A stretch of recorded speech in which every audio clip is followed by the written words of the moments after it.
पहिला झटका, आयात शुल्क भरमसाठ वाढवले, सोने चांदी तब्बल इतक्या हजारांनी महागले। सोने चांदी खरेदी करणाऱ्यांसाठी मोठा धक्का। केंद्र सरकारच्या एका निर्णयामुळे सोन्या चांदीच्या दरात अचानक मोठी उसळी पाहायला मिळाली आहे। मंडळी, सरकारने सोने आणि चांदीवरील आयात शुल्क थेट 6% वरून 15% वाढवले आहे।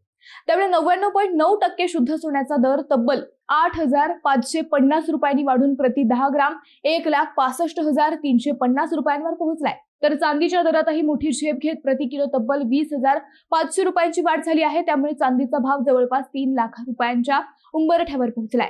सरकारने हा निर्णय का घेतला तर पश्चिम आशियातील तणावामुळे आयात खर्च वाढला आहे। अनावश्यक आयात कमी करण्यासाठी आणि अर्थव्यवस्थेवरचा ताण कमी करण्यासाठी आयात शुल्क वाढवण्यात आला आहे। याचबरोबर प्लॅटिनमवरील शुल्कही वाढवण्यात आले आहे। आता याचा थेट परिणाम ग्राहकांवर होणार आहे। सोनं चांदी महाग झाल्यामुळे खरेदी काही काळासाठी कमी होण्याची शक्यता आहे। मात्र तज्ञांच्या मते गुंतवणूकदारांनी घाबरायची गरज नाही। जागतिक अनिश्चिततेच्या काळात सोनं अजूनही सुरक्षित गुंतवणूक मानले जाते। म्हणजे सध्या सोनं चांदी खरेदी करणाऱ्यांसाठी हा एक मोठा झटका असला तरी गुंतवणूकदारांसाठी ही एक वेगळी संधीही असू शकते।